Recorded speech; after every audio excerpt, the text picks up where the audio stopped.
Salam sejahtera, Bapak Ibu, seluruh hamba Tuhan, mahasiswa teologi, dan juga seluruh pengurus-pengurus gereja dimanapun Anda berada. Senang sekali bisa berjumpa dengan Anda semua melalui pengajaran-pengajaran Alkitab yang kami siarkan melalui link YouTube kami, Bible Teaching Ministry. Dan tema yang akan kita kupas pada saat ini adalah tema kelanjutan dari tema Allah Esa. Ini adalah sebuah tema besar. Dari tema inilah yang saya kembangkan menjadi lebih dari 20 episode. Supaya pemahaman Anda tentang entitas Allah itu menjadi lengkap, menjadi jelas, dan lebih alkitabiah.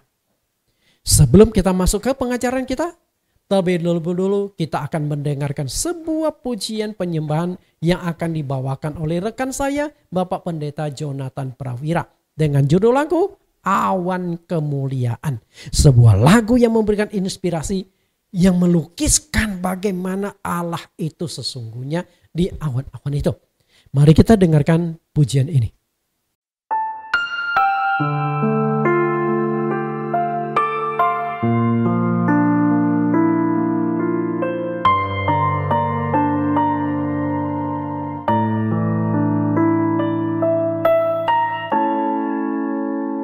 Ya Tuhan, ku rindukan hadirat-Mu,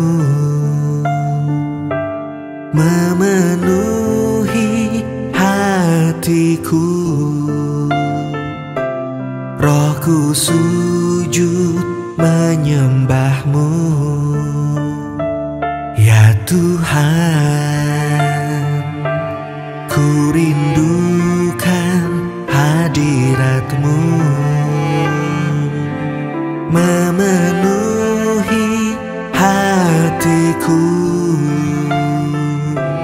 Rohku sujud menyembah-Mu. Biar awan kemuliaan-Mu turunlah memenuhi bait suci-Mu. Curahkanlah Roh Kudus-Mu, memenuhi hatiku.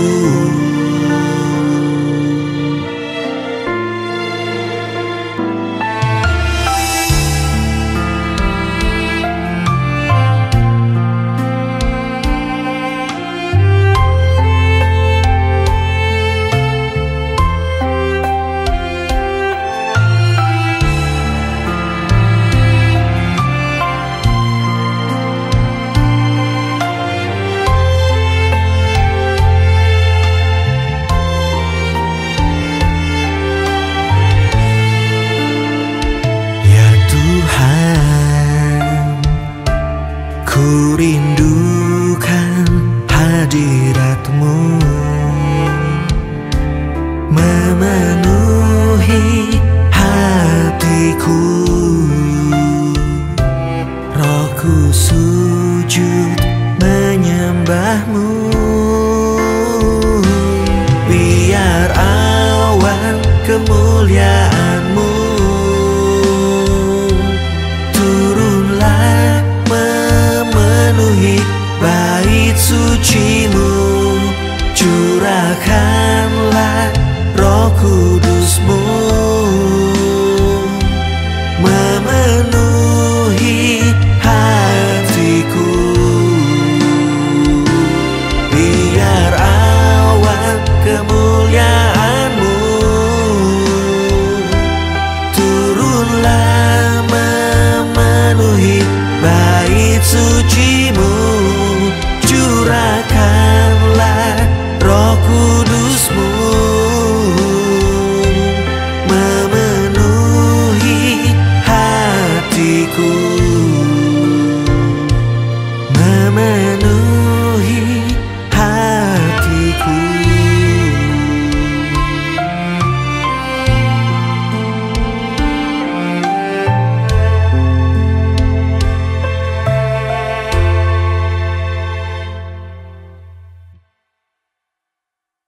Bapak Ibu, kita sudah mendengarkan sebuah lagu yang sangat bagus. Dan saat ini kita akan belajar. Sebelumnya kita akan berdoa, mohon Tuhan Yesus pimpin kita. Kita berdoa. Di dalam nama Tuhan Yesus Kristus kami berdoa. Tuhan, terima kasih Engkau tetap menyertai, tetap memimpin, tetap menuntun kami untuk memahami kebenaran-kebenaran firman-Mu. Saat ini kami akan kembali belajar tema Allah Esa dengan judul Yesus di sebelah kanan Allah. Walaupun judul ini cukup sulit, namun kami rindu sebuah misteri, sebuah rahasia disingkapkan bagi kami agar kami dapat menangkap dengan baik bagaimana hubungan Allah dengan Yesus Kristus baik di dunia maupun di sorga. Buka hati kami, telinga kami, mata kami, supaya apa yang kami lihat, yang kami baca, yang kami dengar menuntun kami untuk memahami topik yang ke-15 ini dengan baik. Kami siap belajar di dalam nama Tuhan Yesus Kristus. Amin. Bapak Ibu yang saya kasihi, seperti yang saya katakan bahwa tema mengenal pribadi Allah yang Maha Esa itu adalah sebuah tema besar. Karena dari tema ini dikembangkan lebih dari 20 sesi. Kita lihat apa saja sesi-sesi tersebut. Dari pertama sampai yang 10. Apakah Anda sudah nonton semua dari 1 sampai 10? Kalau belum nonton, bisa nonton di link YouTube saya secara berurutan. Kemudian pelajaran yang ke-11 sampai yang ke-20. Nah, yang akan kita belajar saat itu adalah sesi yang ke-15 dengan judul Yesus ada di sebelah kanan Bapa. Ini bercerita tentang Yesus setelah naik ke sorga. Nih, apakah kan ada dua pribadi di sorga? Nah, inilah yang akan kita singkapkan. Setelah itu minggu depan kita akan belajar sesi yang ke-16, 17 sampai 21, 22 dan 23. Dan tidak menutup kemungkinan akan sampai 25 sesi atau 30 sesi sepanjang Tuhan membukakan misteri-misteri, menyingkapkan kebenaran-kebenaran itu kepada saya. Maka hamba yang kecil ini akan coba menyajikan dengan cara yang mudah dan enak ditangkap supaya Bapak Ibu juga mengerti dengan baik tentang entitas Allah. Kita akan belajar di sesi yang ke-15 ini. Temanya Allah Esa, judulnya Yesus ada di sebelah kanan Bapa di sorga. Salah satu bagian dari Alkitab yang sulit dipahami adalah tentang Yesus ada di sebelah kanan Allah Bapa di sorga. Nah, berikut ini adalah ayat-ayat yang menuliskan Yesus ada di sebelah kanan. Nah, cuman ayat-ayat itu kadang-kadang mengatakan Yesus duduk di sebelah kanan. Kadang-kadang mengatakan Yesus berdiri di sebelah kanan. Tapi intinya adalah Yesus ada di posisi kanan dari Allah di sorga. Nah, secara ringkas kita lihat ayatnya. Saya tidak akan bukakan ayatnya satu demi satu. Karena bukan itu intisari akan kita bahas. Tapi yang akan kita bahas itu adalah kenapa Yesus ada di sebelah kanan Allah. Matius 22:44. Markus 12 ayat 36, 14 ayat 62, 16 ayat 19. Lukas 20 ayat 42, 22 ayat 69. Kisah Rasul pasal 2 ayat 25, ayat 35, pasal 7 ayat 55 sampai 56. Roma 8 ayat 34, Efesus 1 ayat 20, Kolose 3:1, 1 Petrus 3:22, dan Ibrani pasal 1 ayat 3 dan 13, pasal 8 ayat 1, pasal 10 ayat yang ke-12, dan pasal 12 ayat yang kedua. Nah, inilah ayat-ayat yang menjelaskan Yesus ada di sebelah kanan Allah di sorga.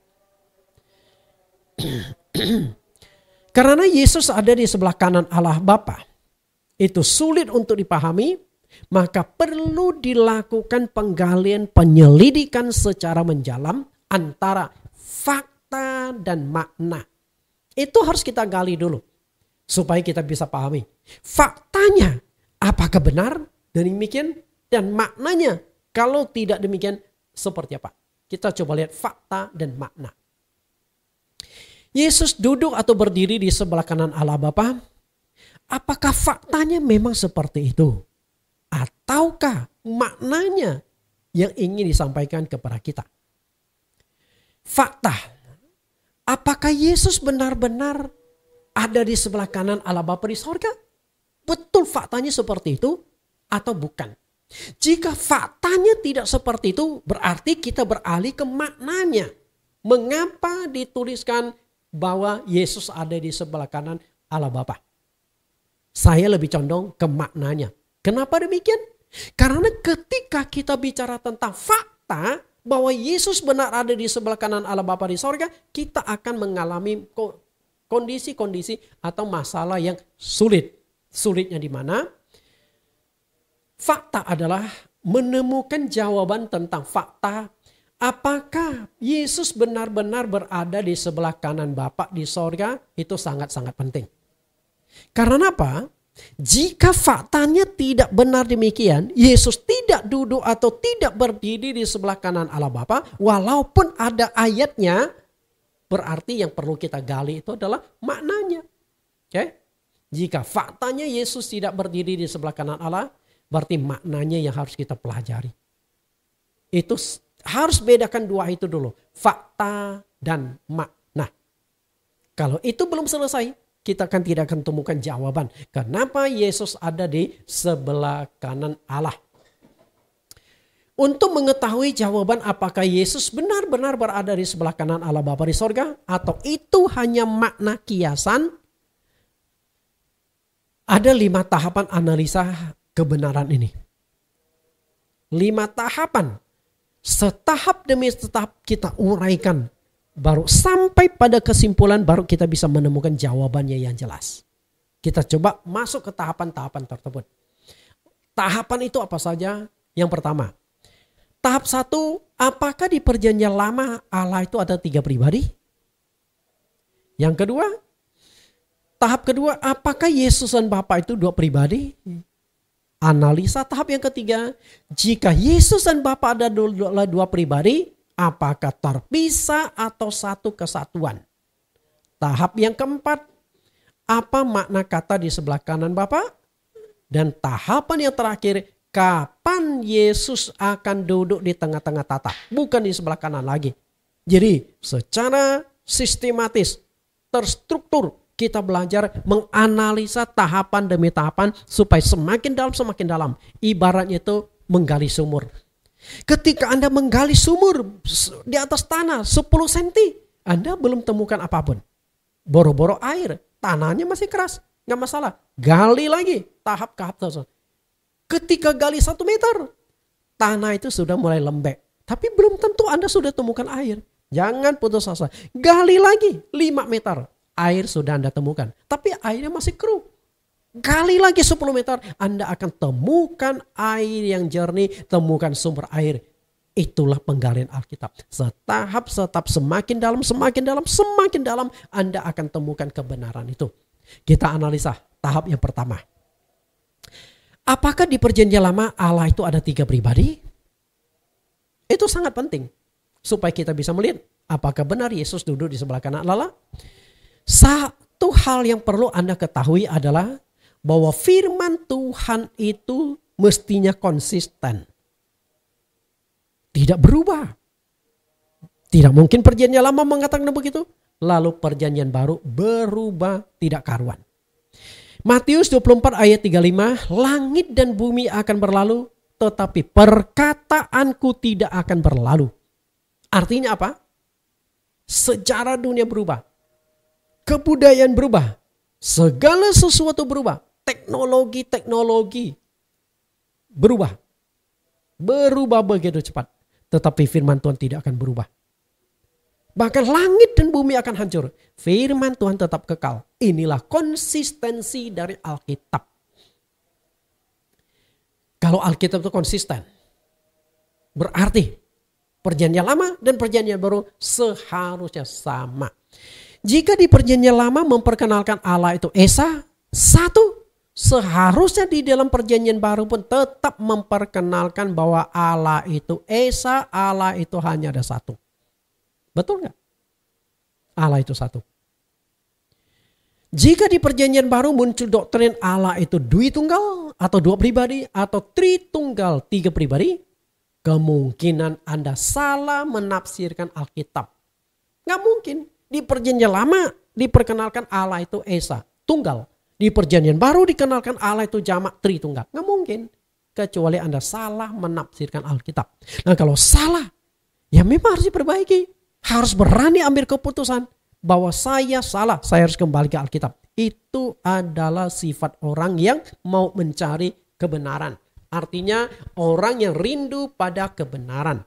Dan kita lihat konsep perjanjian lama ternyata bukan menganut Allah itu jama, tapi Allah itu tunggal. Allah itu Esa. Nah ini adalah ayat-ayatnya.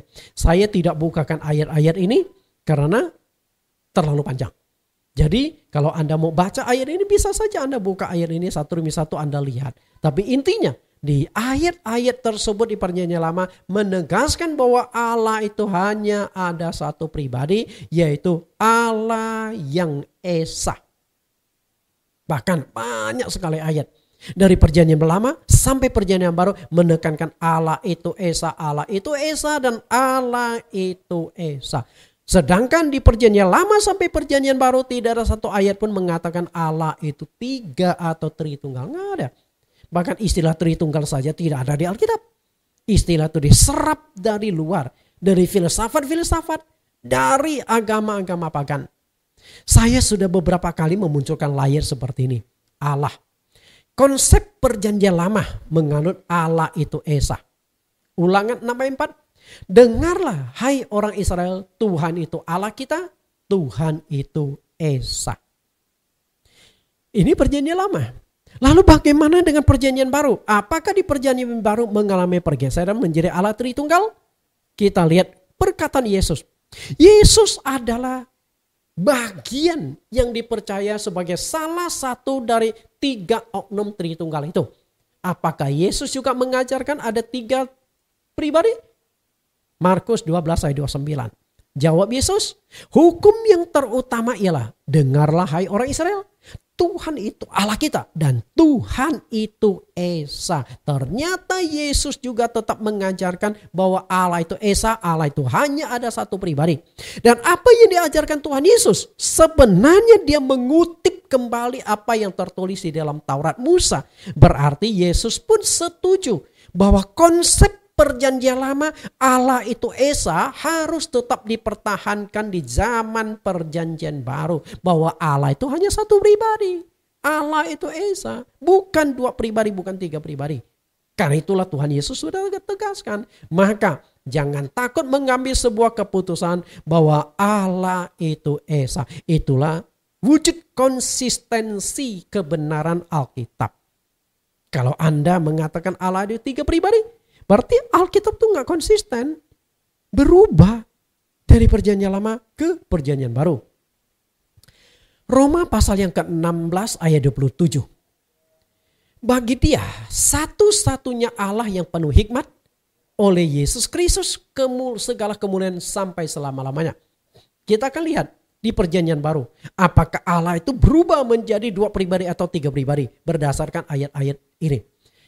Kemudian Yohanes 17 ayat 3, inilah hidup yang kekal itu, yaitu bahwa mereka mengenal engkau satu-satunya Allah yang benar dan mengenal Yesus Kristus yang telah engkau utus. Lalu 1 Timotius 6 ayat 15, yaitu saat yang akan ditentukan oleh penguasa yang satu-satunya dan yang penuh bahagia, raja di atas segala raja dan Tuhan di atas segala Tuhan. Kemudian Yudas 1 ayat 4. Sebab ternyata ada orang tertentu yang telah masuk menyusup ke tengah-tengah kamu, yaitu orang-orang yang telah lama ditentukan untuk dihukum. Mereka adalah orang-orang fasik yang menyalahkan kasih karunia Allah kita untuk melampiaskan hawa nafsu mereka dan yang menyangkal satu-satunya penguasa Tuhan kita Yesus Kristus. Perhatikan kata satu-satunya. Satu-satunya Allah, satu-satunya Allah yang benar, penguasa satu-satunya, dan satu-satunya penguasa dan Tuhan kita Yesus Kristus. Allah itu hanya ada satu. Satu-satunya. Dan penguasa juga hanya satu-satunya. Lalu siapakah Allah satu-satunya penguasa? Oleh Yudas dikatakan Yesus Kristus. Berarti Yesus Kristus itu adalah Allah sang penguasa satu-satunya di bumi dan di sorga. Dan dari ayat-ayat ini di perjanjian baru ternyata tetap konsisten bahwa Allah itu bukan dua pribadi, Allah itu bukan tiga pribadi, tapi Allah itu satu pribadi yang disebut sebagai Allah yang Maha Esa. Jadi jelas ya, di perjanjian baru tetap menegaskan bahwa Allah itu Esa. Allah itu hanya ada satu pribadi. Dari perjanjian lama menuju ke perjanjian baru. Dari perjanjian lama menganut konsep tunggal atau one, satu. Tapi kenapa di perjanjian baru berubah menjadi 3 in 1? Kenapa bisa demikian? Seharusnya dalam perjanjian lama one, perjanjian baru juga only one. Hanya ada satu. Gak jadi tritunggal atau 3 in 1. Yang namanya 3 in 1, walaupun ada kata one-nya, tapi di dalam itu ada 3. Misalnya kita minum kopi 3 in 1. Berarti di dalam sakset itu ada kopi, ada susu, ada gula. 3 in 1. Dulu sebelum Jakarta berlakukan peraturan ganjil dan genap yang berlakukan 3 in 1. Artinya dalam satu mobil harus ada 3 orang. Maka muncullah joki-joki. Kalau Anda sendiri kan one.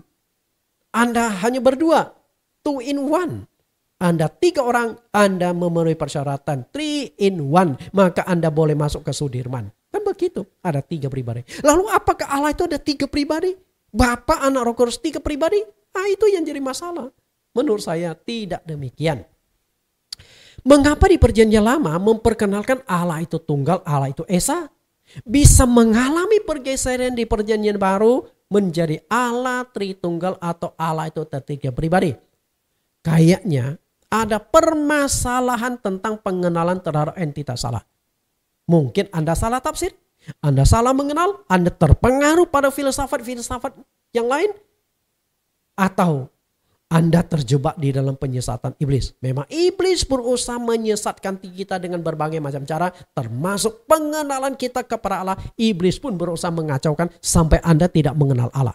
Sampai Anda merasa bahwa Anda yakin sudah mengenal Allah dengan benar, padahal Anda tidak mengenal Allah dengan benar. Keyakinan itu juga dimiliki oleh Saulus. Di dalam agama Yahudi, di perjanjian lama, dia beranggapan Allah itu satu-satunya dan Yesus itu bukan Allah. Tapi ketika di dalam perjalanan ke Damsyik, Tuhan Yesus menampakkan diri dan ada satu sinar yang begitu terang membuat matanya buta 3 hari. Lalu terdengar juga suara pada saat itu, Saulus, Saulus, mengapa engkau menganiaya aku? Saulus menjawab, siapakah engkau Tuhan? Jadi Saulus sudah lama menyembah Tuhan, tapi nggak mengenal Tuhan yang disembah. Akhirnya Yesus berkata, akulah Yesus yang kau aniaya itu.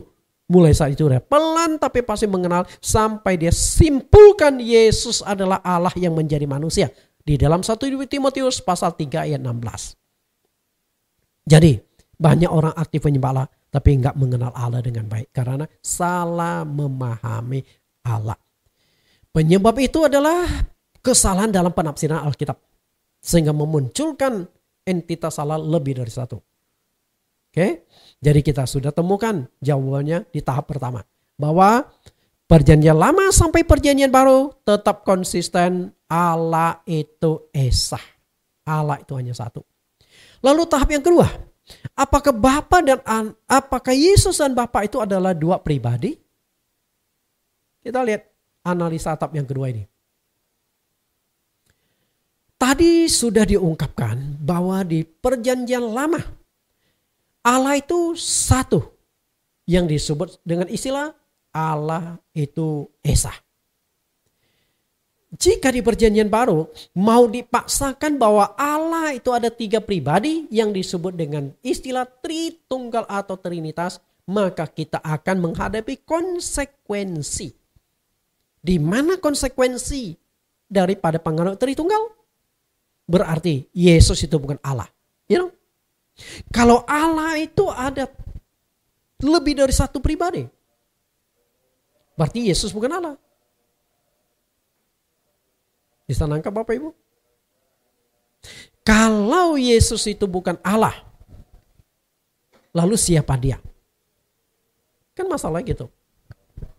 Ketika Anda tetap memaksakan Allah itu ada 3 pribadi, berarti Yesus itu bukan Allah. Bapa itu Allah, Yesus bukan Allah.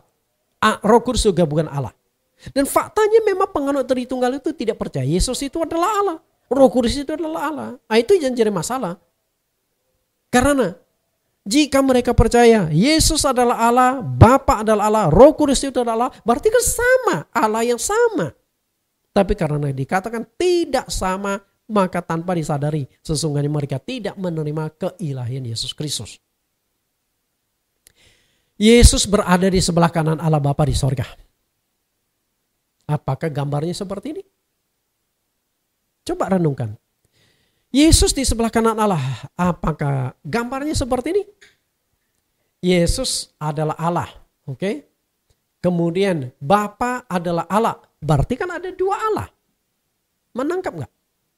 Karena Yesus ada di sebelah kanan. Berarti di sebelahnya ada 1 lagi. Tentu Allah. Berarti kalau Yesus di sebelah kanan Allah, berarti Bapa itu ada di sebelah kirinya Yesus. Kanan kiri. Berarti Yesus bukan Allah. Nangkap nggak? Allah itu siapa? Ya Bapa itu sendiri. Sedangkan Yesus yang sebelah kanan itu bukan Allah. Karena itu kalau Anda mau memaksakan, oh Yesus juga Allah, berarti ada 2 pribadi Allah. Betul nggak? Ada Allah Bapa, ada Allah Anak. Padahal kata Allah Bapa ada, Allah Anak nggak ada. Roh Kudus dan Anak tidak pernah disebut Allah. Benar nggak? Allah Bapa ada, Allah Anak nggak ada, Allah Roh Kudus nggak ada. Karena Allah itu hanya ada 1. Yesus ada di sebelah kanan Allah Bapa di sorga. Allah itu hanya ada 1. Bapa adalah Allah. Berarti Yesus itu bukan Allah. Ya dong? Yesus ada di sebelah kanan. Karena jika Yesus adalah Allah, Bapa adalah Allah, berarti ada 2 pribadi Allah. Ada 2 Allah yang berbeda dan terpisah. Tapi kalau Allah itu hanya ada 1, berarti yang Allah Bapa itu mungkin posisinya kosong. Kalau kita mau mempercayai Yesus adalah Allah, berarti yang Bapa itu kosong tempat itu. Cuman dilihat seakan-akan ada 1 pribadi. Nah yang nyata itu adalah Yesus. Mungkin juga posisi Bapa itu berupa sinar yang dilihat Stefanus ketika hampir mati, dia melihat langit terbuka dan dia melihat Yesus di sebelah kanan Allah. Mungkin itu sinar. Tapi di dalam sinar itu kosong. Suatu saat Yesus akan tepat di posisi itu. Bisa saja seperti itu. Matius 10 ayat 33. Tetapi barang siapa menyangkal aku di depan manusia, aku juga akan menyangkalnya di depan Bapakku yang di sorga. Kalau Anda katakan Yesus di sebelah kanan Allah, berarti kan ada 2 Allah. Dan kalau Anda mengatakan, oh Yesus bukan Allah, berarti Anda menyangkal Yesus. Jadi serba salah. Ini salah, itu juga salah. Karena itu hati-hati dengan doktrin serba salah ini. Kita lihat penegasan Tuhan Yesus tentang hubungan dia dengan Bapa di sorga. Apakah 2 pribadi yang berbeda dan terpisah? Yohanes 10:30, aku dan Bapa adalah 1. Nah kalau Yesus dan Bapa itu adalah 1 dengan sendirinya. Yesus ada di dalam Bapa, Bapa ada di dalam Yesus. Yohanes 14 ayat 7. Sekiranya kamu mengenal aku, pasti kamu juga mengenal Bapakku. Sekarang ini kamu mengenal dia dan kamu telah melihat dia. Nah, itu penegasan Tuhan Yesus kan sudah sangat jelas. Hubungan dia dengan Bapa. Kalau engkau sudah kenal Bapa, berarti sudah kenal aku. Sudah melihat Bapa, berarti sudah melihat aku. Nah, kalau Bapa dengan Yesus itu satu pribadi, Yesus ada di dalam Bapa, Bapa ada di dalam Yesus, seperti yang dicatatkan di dalam Yohanes 14 ayat yang ke-10. Bagaimana Yesus ada di posisi kanan Allah? Coba bayangkan. Ini kan satu pribadi. Satu kesatuan. Bagaimana Yesus ada di posisi kanan Allah? Masuk akal nggak? Nggak masuk akal. Kalau begitu, Yesus di sebelah kanan Allah belum tentu makna, belum tentu fakta yang sesungguhnya. Karena Yesus adalah Allah yang menjadi manusia. Yohanes 1 ayat 1, pada mulanya adalah firman, firman itu bersama-sama dengan Allah dan firman itu adalah Allah. Di ayat 14, firman itu telah menjadi manusia. Nah, kalau Yesus adalah Allah yang menjadi manusia, ketika Allah ada di sorga, Yesus ada di mana? Ada di sebelah kanan. Nah, kalau Yesus ada di sebelah kanan, berarti Yesus bukan Allah yang menjadi manusia lagi. Karena kalau Yesus adalah Allah yang menjadi manusia, setelah ditugaskan di dunia selesai, dia naik lagi, berarti ada dua Allah. Di sewaktu Yesus di dunia ada Allah di sorga, dan setelah Yesus kembali ke Allah di sorga, ada dua Allah. Nah, ini kan jadi kacau. Doktrin yang membingungkan.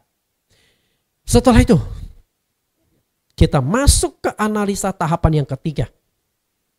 Ini tahapan semakin jelas.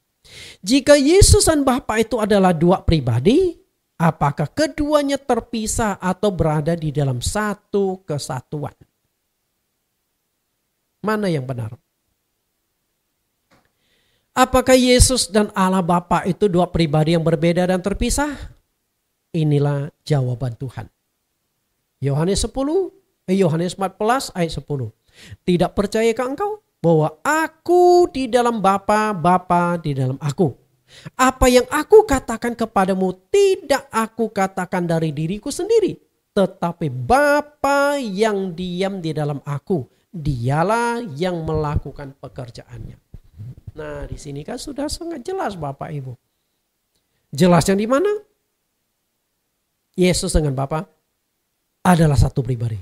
Yesus ada di dalam Bapa, Bapa ada di dalam Yesus. Nah, kalau itu satu pribadi yang sama, satu kesatuan, Yesus ada di dalam Bapa, Bapa di dalam Yesus, bagaimana Anda menjelaskan tentang Yesus ada di sebelah kanan Allah? Bapak Ibu yang saya kasih, aku di dalam Bapa dan Bapa di dalam aku. Berarti Yesus dan Bapa itu satu pribadi yang sama. Dengan demikian, doktrin yang mengatakan Yesus ada di sebelah kanan Bapa itu gugur dengan sendirinya. Bagaimana bisa di sebelah kanan? Karena Yesus dengan Bapa itu dalam satu kesatuan yang tidak terpisahkan. Berarti kalau Yesus ada di sebelah kanan, berarti yang sebelah sini kosong. Kosong yang suatu saat akan diisi oleh Yesus. Berarti Yesus akan ganti posisi. Ini yang lebih masuk akal. Bapak Ibu yang saya kasih di dalam Tuhan. Berarti analisa tahap yang ketiga semakin jelas. Bahwa tidak mungkin. Faktanya itu tidak mungkin. Yesus ada di sebelah kanan Allah. Yesus ada di sebelah kanan Allah bukan fakta yang sesungguhnya. Melainkan itu hanya sebuah makna kiasan. Nah, itu kan tahap ketiga sudah jelas. Yesus di sebelah kanan Allah bukan benar-benar terjadi di sorga. Itu hanya sebuah istilah, itu hanya sebuah arti kiasan yang di dalamnya kita harus temukan jawabannya. Kenapa Yesus berdiri atau duduk di sebelah kanan? Karena jika tidak, maka Anda akan terjebak menyembah dua Allah. Pertanyaan yang sangat mendasar untuk direnungkan oleh semua umat Kristen. Apakah dia penganut doktrin Allah Tritunggal atau Tritunggal? Apakah Yesus dengan Bapa itu dua pribadi yang terpisah? Pertanyaan itu kita renungkan dulu. Penganut Tritunggal mengaku bahwa Bapa, Anak, dan Roh Kudus adalah tiga pribadi dalam satu tubuh. Berarti dalam satu tubuh Allah berdiam di dalam ada Bapa, ada Anak, ada Roh Kudus. Mungkin istilahnya itu sama juga ya. Tubuh, jiwa, roh yang ada di dalam satu kesatuan manusia. Karena di dalam diri manusia ada jiwa, ada roh. Apakah seperti itu?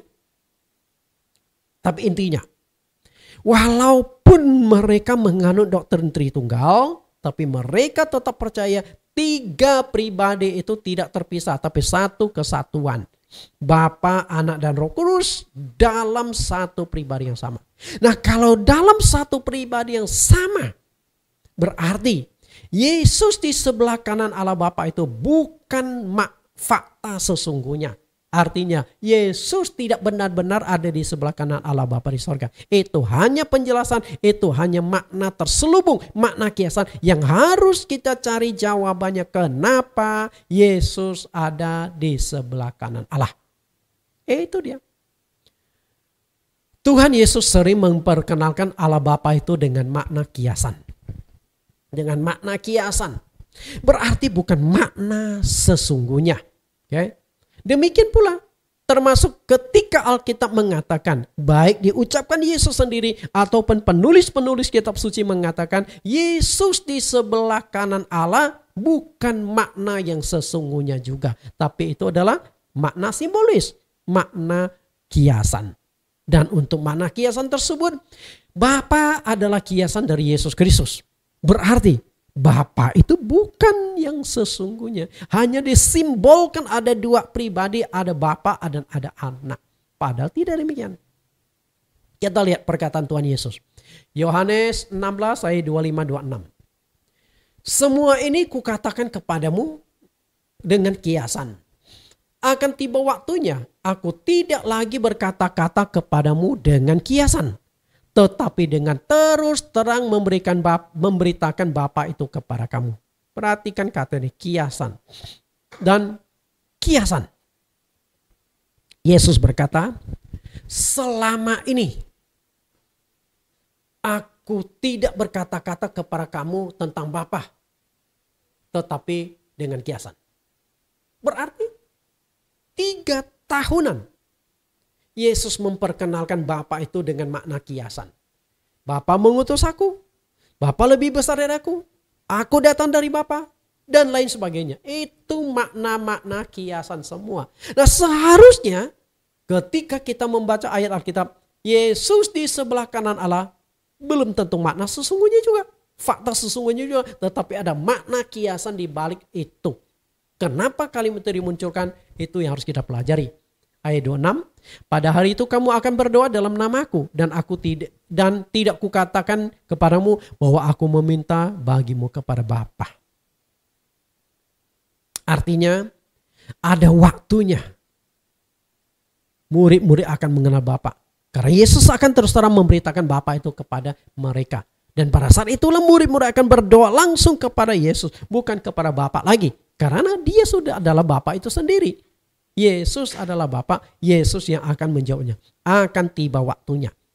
Nah, Yesus di sebelah kanan Allah berarti itu makna kiasan. Oke, kita sudah belajar sampai tahap yang ketiga. Nah, tahap yang keempat mulai lebih jelas. Apa makna kata kiasan Yesus ada di sebelah kanan Allah Bapa?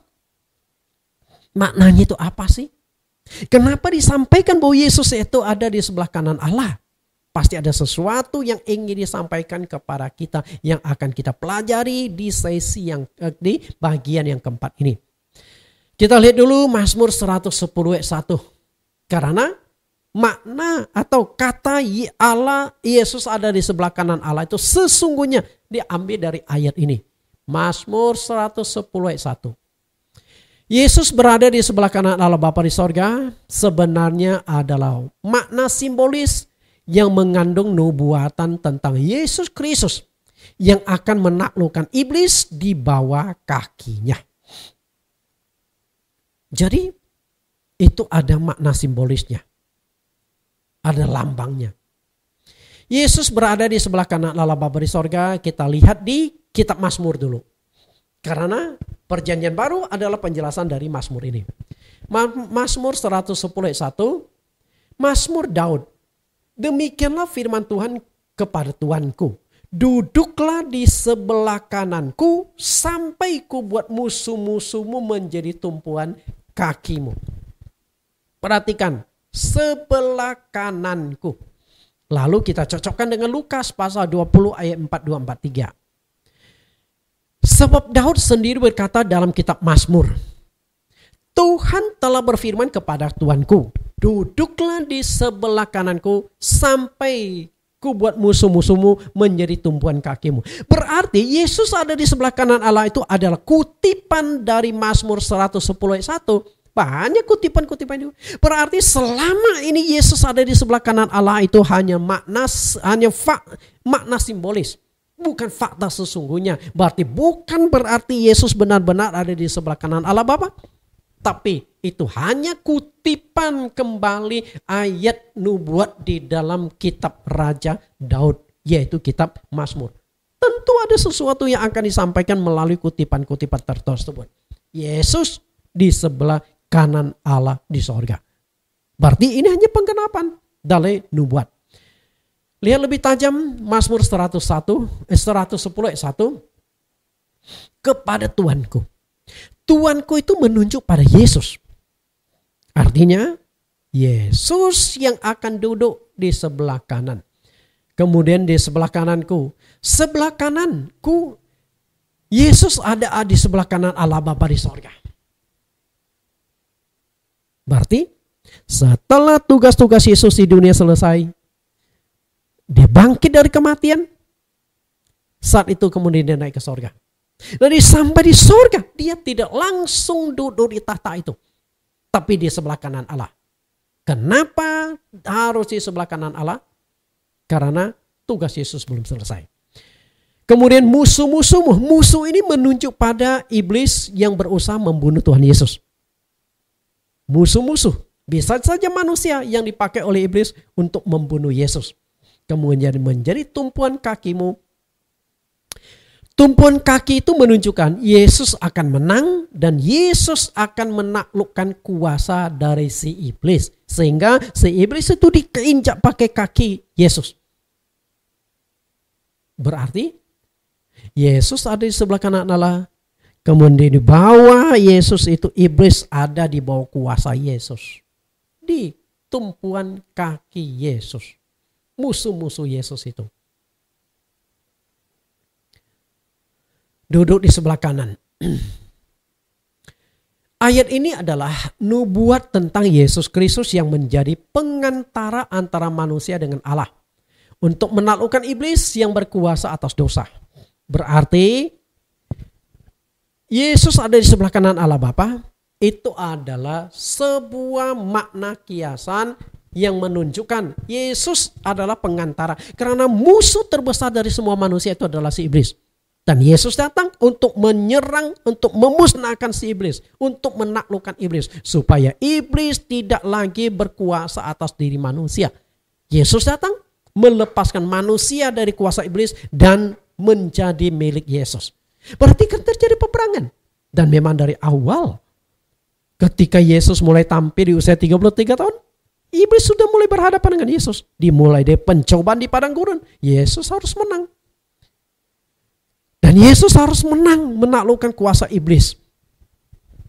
Dengan kematiannya di atas kayu salib. Setelah Yesus menang dengan kematian di atas kayu salib. Yesus naik ke sorga. Lalu duduklah di sebelah kanan Allah Bapa di sorga. Kenapa harus ada di sebelah kanan? Karena tugas pengantara belum selesai. Itu jawabannya. Oke, itu jawabannya. Yang namanya pengantara. Dia gak bisa ada di tengah-tengah. Di posisi Allah. Yesus harus tetap jadi pengantara. Sebenarnya setelah Yesus naik ke sorga, apakah tugas pengantara sudah selesai? Belum. Justru tugas pengantara baru dimulai. Karena Yesus baru mulai berkarya 3 tahun. Okay? Selama 3 tahun dia mengajar, memperkenalkan Bapa dan juga memperkenalkan bahwa dia adalah pengantara. Bapa mengutus aku datang dari Bapa. Itu semua berbicara dengan bahasa-bahasa yang menjelaskan ada 2 pribadi. Pengantara. Pribadi Allah dan manusia, lalu Yesus ada di tengah-tengah, pengantara. Nah kalau sebagai pengantara, berarti Yesus itu gak bisa duduk di posisi tengah-tengah. Tapi posisi Allah itu gak bisa. Dia harus menjembatani antara Allah dengan manusia. Berarti Allah, ada Yesus dan ada manusia. Itu posisi di tengah-tengah atau di sebelah kanan Allah. Sebagai pengantara Allah dengan manusia, Yesus tetap harus ada di posisi tengah-tengah. 1 Timotius pasal 2 5-6. Karena Allah itu Esa, dan Esa pula dia yang menjadi pengantara antara Allah dan manusia. Pengantara Allah dan manusia. Nah, kalau pengantara berarti kan Yesus di tengah-tengah. Dan kebetulan posisi tengah-tengah itu Yesus mengambil posisi di sebelah kanan. Berarti ada Allah, ada Yesus, ada manusia. Nah, Yesus itulah sebagai penghubung antara Allah dengan manusia. Yaitu manusia Kristus Yesus yang telah menyerahkan diri sebagai tebusan bagi semua manusia. Itu kesaksian pada waktu yang ditentukan. Perhatikan kata pengantara Allah dan manusia. Nah, sebagai pengantara maka Yesus ada di posisi sebelah kanan. Walaupun Yesus telah naik ke sorga, namun fungsi atau perannya sebagai pengantara belum selesai. Bahkan sebenarnya fungsi pengantara Yesus baru dimulai setelah dia kembali ke sorga. Oke? Berarti dia tetap menjalankan pengantara itu. Karena jika Yesus tugasnya sudah selesai di bumi, maka kuat darah Yesus tidak bisa dipakai lagi untuk menebus dosa manusia. Karena tugas selesai, pengantara sudah selesai. Setelah tugasnya di dunia selesai, di Yohanes 19:30, Yesus segera kembali ke sorga. Tetapi Yesus harus tetap ada di sebelah kanan Allah, karena fungsi Yesus sebagai pengantara Allah dengan manusia belum selesai. Berarti masih berlanjut di sorga. Oke, berlanjut. Darah Yesus masih dibutuhkan untuk menebus dosa semua umat manusia yang berdosa. Karena tugas utama dari pengantara adalah menyelesaikan dosa manusia. Nah, penyelesaian dosa tetap mengandalkan darah. Maka di Ibrani pasal 9 ayat yang ke-22, tanpa penumpahan darah tidak ada pengampunan dosa. Berarti di sorga Yesus tetap memainkan fungsi sebagai pengantara. Nah, karena dia sebagai pengantara, maka darahnya masih punya khasiat untuk menyelesaikan dosa. Tapi kalau tugas pengantara sudah selesai, maka darah Yesus sudah stop, tidak bisa berkuasa lagi, tidak berfungsi lagi untuk menyelesaikan dosa-dosa manusia. Pasti ada waktunya tugas pengantara itu akan selesai. Sebagai pengantara antara Allah dengan manusia, secara otomatis Yesus ada di tengah-tengah, di posisi tengah antara Allah dengan manusia. Nah, di posisi tengah itulah Yesus berada di sebelah kanan. Kenapa harus di sebelah kanan, tidak di sebelah kiri? Karena kanan itu simbol kepercayaan, utusan. Ibaratnya orang ini adalah tangan kanan Jokowi. Tangan kanan Jokowi bukan berarti makna sesungguhnya. Bukan berarti tangan kanan Pak Jokowi dipotong lalu dipegang orang itu. Enggak. Tangan kanan itu hanya sebuah makna kepercayaan. Berarti Yesus itu dipercayai sebagai Allah, menjembatani Allah dengan manusia untuk menyelesaikan dosa. Itu hanya makna simbolis. Berarti Yesus ada di sebelah kanan Allah Bapa itu bukan fakta tapi makna. Makna itu adalah Yesus menjadi pengantara antara Allah dengan manusia. Dan tugas pengantara itu masih dijalankan oleh Tuhan Yesus sampai hari ini. Maka sampai hari ini darah Yesus masih bekerja. Darah Yesus masih punya kuasa untuk mengampuni dosa. Nah, karena Yesus punya darah masih bekerja, maka di dunia Yesus masih berkuasa menyatakan mujizat, tanda, heran, dan lain sebagainya. Matius 26 ayat 64. Jawab Yesus, engkau telah mengatakan, akan tetapi aku berkata kepadamu, mulai sekarang kamu akan melihat Anak Manusia duduk di sebelah kanan Yang Maha Kuasa dan datang di atas awan-awan di langit. Jadi ketika Yesus terangkat ke sorga, barulah fungsi pengantara itu mulai dijalankan. Jadi bukan waktu di dunia, waktu masih hidup. Karena waktu Yesus masih hidup, darahnya belum ditumpahkan. Dia belum bisa jadi pengantara. Tugas fungsi pengantara baru mulai dijalankan ketika Yesus ada di sorga. Darahnya sudah tertumpah. Jadi ketika darahnya tertumpah untuk menebus dosa manusia, dia bangkit dari kematian, menampakkan diri, lalu naik ke sorga. Nah setelah di sorga dia utus Roh Kudus turun ke dunia. Jadi Roh Kudus masih bekerja sampai sekarang. Darah Yesus juga masih bekerja sampai sekarang. Ketika Roh Kudus sudah tidak ada di dunia lagi, maka Yesus punya tugas di dunia juga sudah selesai. Kiamat artinya semuanya sudah selesai. Sebagai pengantara, Yesus harus duduk di posisi kanan Allah. Itu diungkapkan oleh penulis kitab Ibrani. Kita lihat Ibrani pasal 1 ayat 2 sampai ayat yang ketiga. Maka pada zaman akhir ini, Ia telah berbicara kepada kita dengan perantaraan anaknya yang telah Ia tetapkan sebagai berhak menerima segala yang ada. Oleh Dia Allah telah menjadikan alam semesta. Ayat 3. Ia adalah cahaya kemuliaan Allah dan gambar wujud Allah yang menopang segala sesuatu yang ada, dan dengan firman-Nya yang penuh kekuasaan. Dan setelah Ia selesai mengadakan penyucian dosa, Ia duduk di sebelah kanan yang maha besar di tempat yang tinggi. Perhatikan kata yang saya buat kelap-kelip. Dengan perantaraan anaknya. Di perjanjian lama, Allah berulang kali berusaha menghubungi manusia. Dengan berbagai macam cara Allah ingin berinteraksi dengan manusia. Melalui para nabi. Tapi sayang para nabi pun dibunuh oleh bangsa Israel sendiri. Termasuk Yesus juga dibunuh. Okay? Nah ketika Yesus tampil, Allah memakai Yesus sebagai anaknya. Menjadi pengantara antara Allah dengan manusia. Nah sebagai pengantara berarti Yesus ada di sebelah kanan Allah yang maha besar. Itulah fungsi pengantara. Karena itu istilah Yesus ada di sebelah kanan Allah Bapa itu bukan fakta tapi makna. Maknanya itu adalah pengantara antara Allah dengan manusia. Berarti Yesus setelah naik ke sorga ada di posisi sebelah kanan karena fungsi tugas pengantara itu masih akan dijalankan. Itulah pengantara. Nah kalau Yesus adalah pengantara Allah dengan manusia, masalahnya adalah Anda percaya Yesus adalah Allah enggak? Kalau Anda percaya berarti di sini kosong. Kalau Anda tidak percaya Yesus adalah Allah, nah berarti memang ada Allah di sini. Berarti Yesus bukan Allah. Dan ketika Anda tidak percaya Yesus adalah Allah, Anda sudah menyangkal keilahian Yesus Kristus. Wah itu bahaya sekali. Ayat yang ke-13.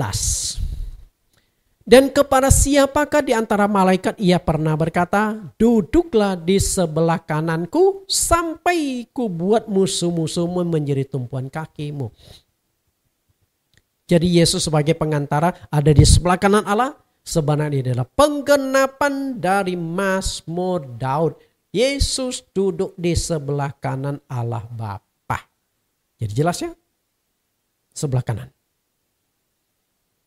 Lalu Anda jangan mengira tugas pengantara sudah selesai. Belum. Justru tugas pengantara itu baru dimulai ketika Yesus ada di sorga. Markus 16 ayat 19. Sesudah Tuhan Yesus berbicara demikian kepada mereka, terangkatlah Ia di sorga lalu duduk di sebelah kanan Allah. Nah, tugas pengantara baru dimulai ketika Yesus ada di sorga. Dan dia harus mengambil posisi sebelah kanan. Berarti ada penghubung. Allah, Yesus, manusia. Dan Yesus pengantara. Yesus penghubung antara Allah dengan manusia. Maka kenapa Yesus ada di sebelah kanan? Tugas di dunia sudah selesai, namun tugas sebagai pengantara tetap dijalankan di sorga. Maka Yesus harus ada di sebelah kanan Bapa di sorga. Ayat yang ke-20. Mereka pun pergilah memberitakan Injil ke segala penjuru. Dan Tuhan turut bekerja meneguhkan firman itu dengan tanda-tanda yang menyertainya. Kalau tugas pengantara sudah selesai, begitu Yesus mati disalibkan, Injil diberitakan, sudah nggak ada pengantara. Sudah tidak ada pendamaian lewat darah Yesus. Karena tugas Yesus pengantara sudah selesai. Nah, kalau masih dibutuhkan darah Yesus Kristus untuk menebus dosa, berarti tugas pengantara, fungsi dari pengantara itu belum selesai. Karena darah Yesus masih dibutuhkan untuk menebus dosa, orang-orang yang diinjili harus dibaptis, dan ketika dibaptis itulah darah Yesus bekerja memberikan pengampunan dosa. Maka di Kisah Rasul pasal yang ke-20, pasal yang kedua ayat 38, Petrus berkata, bertobatlah, hendaklah kamu memberi dirimu dibaptis dalam nama Yesus Kristus untuk pengampunan dosamu. Berarti hari ini setiap kali kita dibaptis, darah Yesus bekerja memberikan pengampunan dosa. Karena di sorga tugas pengantara itu masih dijalankan oleh Tuhan Yesus. Kalau tugas pengantara sudah selesai, maka walaupun dibaptis, kuasa pengampunan dosa sudah nggak ada. Darah Yesus sudah nggak ada kuasa. Darah Yesus tidak bisa dipakai lagi. Karena tugas pengantara sudah selesai. Sederhana itu kan. Ibrani 9 ayat 28. Demikian pula Kristus hanya satu kali saja mengorbankan dirinya untuk menanggung dosa banyak orang. Sesudah itu ia menyatakan dirinya sekali lagi tanpa menanggung dosa untuk mengaruniakan keselamatan kepada mereka yang menantikan dia. Jadi Yesus datang ke dunia pertama kali untuk mengorbankan diri menebus dosa. Nah, setelah itu dia naik ke sorga, tapi fungsi pengantara masih dijalankan. Oke? Darah Yesus masih dibutuhkan. Kemudian sesudah itu akan menyatakan diri sekali lagi. Dan kedatangan Yesus kedua kali bukan mengorbankan diri lagi. Bukan mengorban, tapi menjemput orang-orang yang percaya dia ke sorga. Berarti tugas pengantara selesai ketika Yesus datang kedua kalinya. Bisa tangkap apa? Selesai.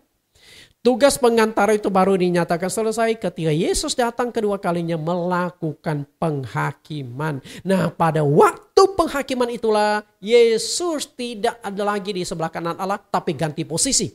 Ada di tengah-tengah tahta. Itu dia. Kita masuk analisa tahap yang kelima. Dan ini tahap yang terakhir. Kapan Yesus akan duduk di tengah-tengah tahta? Di sorga. Artinya bukan di sebelah kanan Allah Bapa lagi. Tapi ada di tengah-tengah tahta. Di kursi kehormatan. Kapan itu? Pasti ada waktunya Yesus tidak lagi duduk atau berdiri di sebelah kanan Allah Bapa.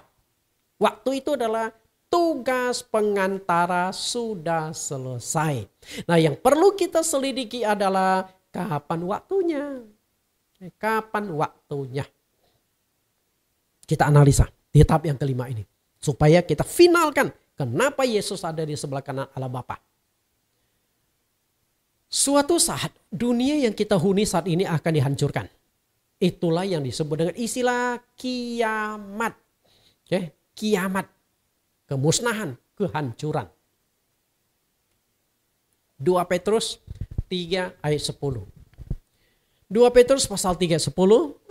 Tetapi hari Tuhan akan tiba seperti pencuri. Pada hari itu langit akan lenyap dengan gemuruh yang dahsyat dan unsur-unsur dunia akan hangus dalam nyala api. Dan bumi dan segala yang ada di atasnya akan hilang lenyap.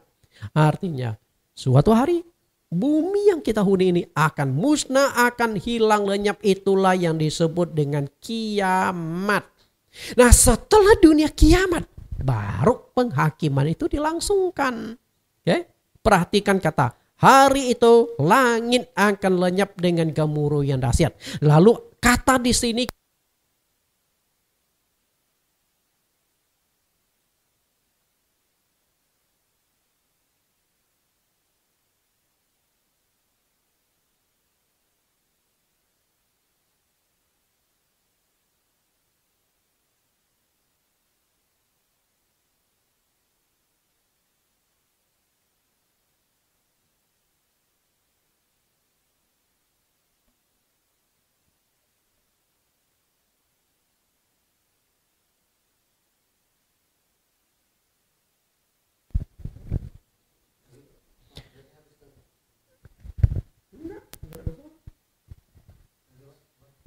Testing. Tes 1 2 3 tes. Aduh, matang deh. Yakin?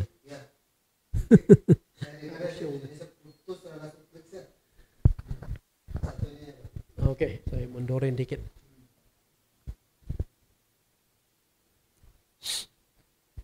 Jadi itulah kiamat. Perhatikan kata, hari itu langit akan lenyap dengan gemuruh yang dahsyat. Perhatikan kata itu, lalu kita cocokkan pada waktu penghakiman. Lihat kembali di 2 Petrus pasal 3:10. Pada hari itu langit akan lenyap. Bumi dan segala yang di atasnya akan hilang lenyap. Nah, di waktu penghakiman inilah yang terjadi. Wahyu pasal 2 ayat 11. Lalu aku melihat suatu tahta putih yang besar dan dia yang duduk di atasnya. Dari hadapannya lenyaplah bumi dan langit dan tidak ditemukan lagi tempatnya. Sama enggak? Kalau 2 Petrus disampaikan oleh Rasul Petrus, sedangkan Wahyu disampaikan oleh Rasul Yohanes. Saya percaya waktu Petrus menulis kalimat ini dengan Yohanes menulis kalimat ini, mereka tidak rundingkan dulu atau kong kali kong. Ini nanti kamu tulis begini ya, lalu aku bantu menguatkan kalimat. Enggak. Masing-masing mendapatkan wahyu dan petunjuk Tuhan pada waktu penghakiman. Dunia sudah musnah. Nah, setelah itu baru penghakiman. Waktu penghakiman. Wahyu 2:11. Bumi dan langit tidak ditemukan lagi tempatnya. Setelah itu penghakiman akan dilangsungkan. Setelah bumi musnah, barulah penghakiman itu dilangsungkan. Inilah yang namanya penghakiman akhir zaman. Lihat ayat 12. Dan aku melihat orang-orang mati besar dan kecil berdiri di tempat di depan tahta itu. Lalu dibuka semua kitab dan dibuka juga sebuah kitab lain yaitu kitab kehidupan. Dan orang-orang mati dihakimi menurut perbuatan mereka berdasarkan apa yang tertulis di dalam kitab-kitab itu. Penghakiman. Bapak Ibu. Nah, kalau dalam penghakiman berarti kan ada hakim tunggal. Hakim yang memutuskan perkara, betul enggak? Dan ketika penghakiman ada seseorang yang akan duduk di atas tahta hidup. Lalu siapa? Apakah yang akan duduk di atas tahta di tengah-tengah tahta itu adalah Allah atau siapa? Kita lihat yang melakukan penghakiman itu siapa. Pada waktu penghakiman yang dilangsungkan adalah seorang hakim dan akan duduk di tengah-tengah tahta. Sang hakim pasti duduk di tengah-tengah tahta. Katakanlah di dunia ada 3 orang hakim, kiri kanan, namun yang memutuskan adalah di tengah. Kiri kanan itu hanya mendukung. Lalu kalau di 5 hakim, berarti 2 kiri, 2 kanan, di tengah-tengah itulah yang disebut hakim ketua. Hakim yang memutuskan, yang ketok palu. Nah, yang akan duduk di tengah-tengah tahta itu siapa? Pertanyaannya adalah siapakah sang hakim itu? Ternyata Yohanes 5 ayat 22 dikatakan, Bapa tidak menghakimi siapapun, melainkan telah menyerahkan penghakiman seluruhnya kepada anak. Berarti yang akan melakukan penghakiman itu adalah anak. Yang akan melakukan penghakiman itu adalah Yesus. Nah, kalau Yesus yang akan melakukan penghakiman, di mana posisi Yesus? Apakah masih di sebelah kanan Allah Bapa? Sudah enggak. Tapi Yesus akan duduk di tengah-tengah tahta. Berarti tugas pengantara sudah selesai, sebelah kanan sudah enggak ada lagi. Yesus sudah ada di tengah-tengah tahta, duduk untuk menghakimi seluruh umat manusia. Berarti Yesus ada di sebelah kanan Allah yang selama ini kita baca di Alkitab. Itu adalah sebuah makna simbolis yang menunjukkan Yesus itu pengantara antara manusia dengan Allah. Yesus adalah sang Alfa Omega, dia akan duduk sebagai hakim. Wahyu 1:8, Aku adalah Alfa dan Omega, firman Tuhan Allah yang ada dan yang sudah ada dan yang akan datang dan yang maha kuasa. Alfa Omega, yang ada dan yang sudah ada dan yang maha kuasa. Wahyu 16:5. Dan aku mendengar malaikat yang berkuasa di atas air dan berkata, Adil engkau, engkau yang ada dan yang sudah ada, engkau yang kudus dan yang telah menjatuhkan hukuman ini. Aku mendengar mezbah itu berkata, ya Tuhan Allah yang maha kuasa, besar dan adil penghakimanmu. Perhatikan yang maha kuasa, yang ada. Siapakah Alfa Omega? Siapakah yang ada? Tidak lain Yesus Kristus. Dan Yesus Kristus dikatakan yang maha kuasa. Nah, yang maha kuasa inilah yang akan melakukan penghakiman. Berarti Yesus itu adalah Allah. Karena hanya Allah yang layak menyandang kata yang maha kuasa. Dan Yesuslah yang akan melakukan penghakiman. Berarti Yesus itu adalah Allah yang menghakimi. Nah, kalau Yesus adalah Allah, tidak mungkin Yesus duduk di sebelah kanan Allah, betul nggak? Berarti Yesus duduk di sebelah kanan Allah itu hanya sebuah istilah. Berarti sebelah kiri Yesus itu kosong. Kosong. Belum diduduki Yesus. Dan waktu penghakiman barulah Yesus duduk di atas tahta. Berarti sebelah kanan sudah nggak ada. Yesus ada di tengah-tengah tahta melakukan penghakiman. Karena Yesus itu adalah anak domba yang akan duduk di tengah-tengah tahta. Kita lihat Wahyu 7 ayat 17. Sebab anak domba yang di tengah-tengah tahta itu akan menggembalakan mereka dan akan menuntun mereka ke mata air kehidupan. Dan Allah akan menghapus segala air mata dari mata mereka. Jadi perhatikan, sang anak domba Yesus Kristus akan duduk di tengah-tengah tahta. Jadi bukan di sebelah kanan Allah lagi. Ayat ini menceritakan suasana di sorga. Yesus tidak di posisi sebelah kanan Allah Bapa lagi, melainkan telah duduk di tengah-tengah tahta. Karena fungsi pengantara sudah selesai. Nah, tugas Yesus sudah selesai. Yesus sudah kembali ke posisi yang sesungguhnya sebagai Allah yang maha kuasa. Bukan sebagai pengantara antara Allah dengan manusia lagi. Tugas pengantara sudah selesai. Karena suasana di sini menceritakan tentang di sorga. Langit bumi sudah musnah. Fungsi pengantara sudah selesai. Dan di atas tahta itu hanya ada satu orang. Oke, perhatikan, satu orang.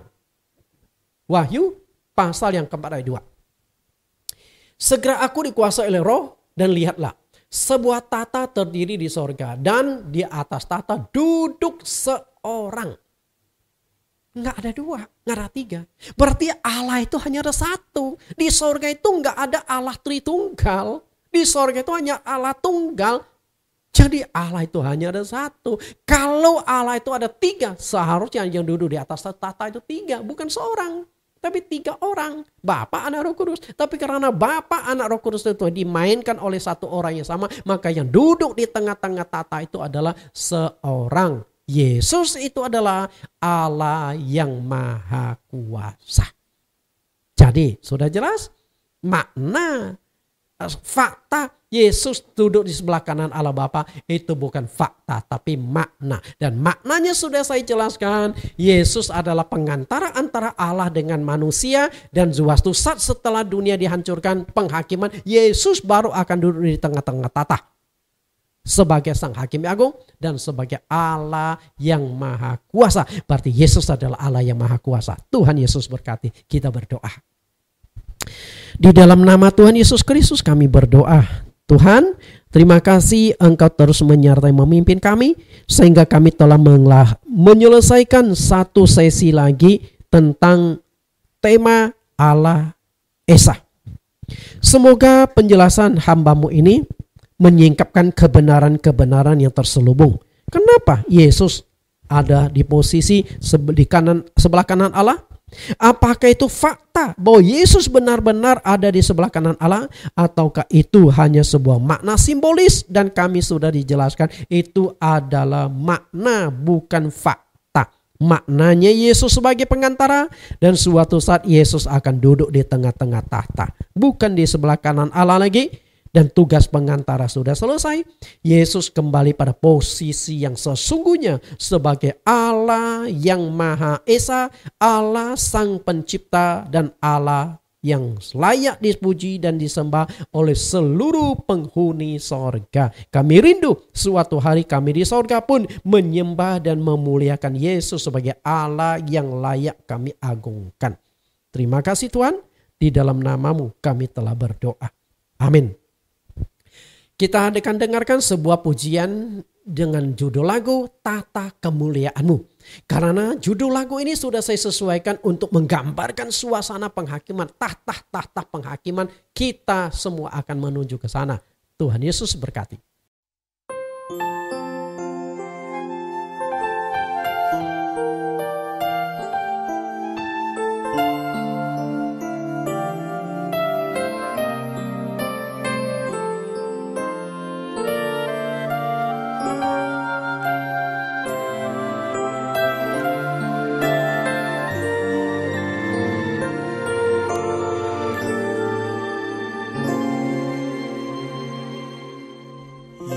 Yesus, Kau yang kutinggikan di tahta kemuliaan-Mu. Yesus, ku sembah Kau Tuhan di kemah suci-Mu. Yesus, Kau yang kutinggikan di tahta kemuliaan-Mu. Yesus, ku sembah Kau Tuhan di kemah suci-Mu.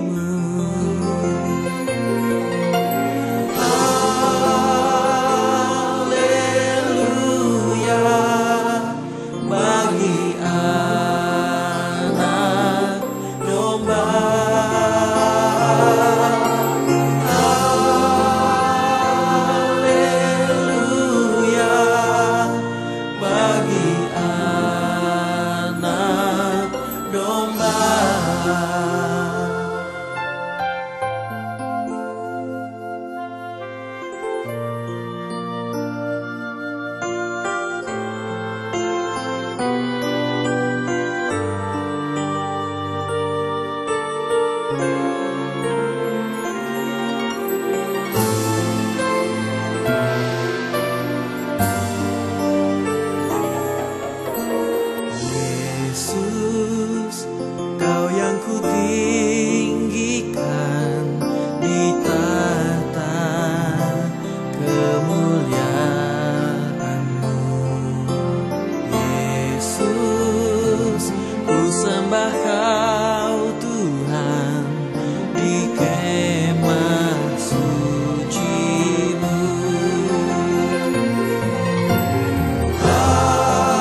Bagi para mahasiswa teologi yang mengikuti teologi online STT ITAI, Institut Teologi Allah Esa, setiap sesi pelajaran selesai ada 10 pertanyaan yang wajib Anda jawab.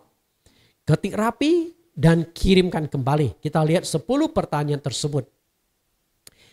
Pertanyaan topik ke-15, Yesus ada di sebelah kanan Allah Bapa. Pertanyaan pertama, untuk memahami tentang Yesus ada di sebelah kanan Allah Bapa di sorga, harus dipahami secara fakta dan makna. Apa yang dimaksud fakta dan makna itu?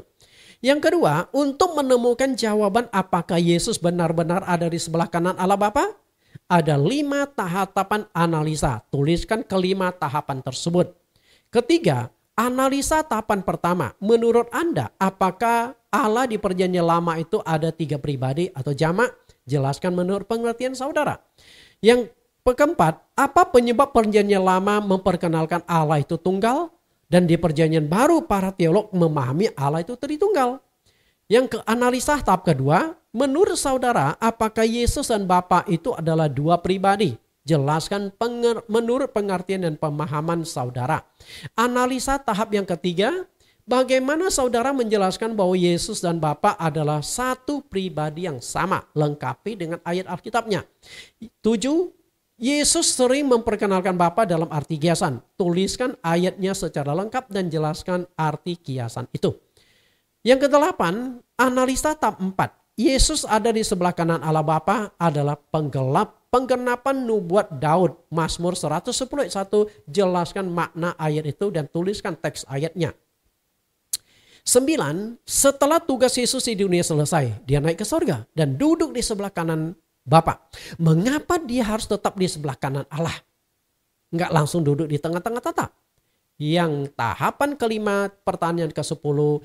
Kapankah Yesus akan duduk di tengah-tengah tata di sorga? Jelaskan menurut pengertian Anda dengan dukungan ayat Alkitab. Silakan Anda jawab ketik rapi dan kirimkan kembali ke STT ITAI. Tuhan Yesus berkati.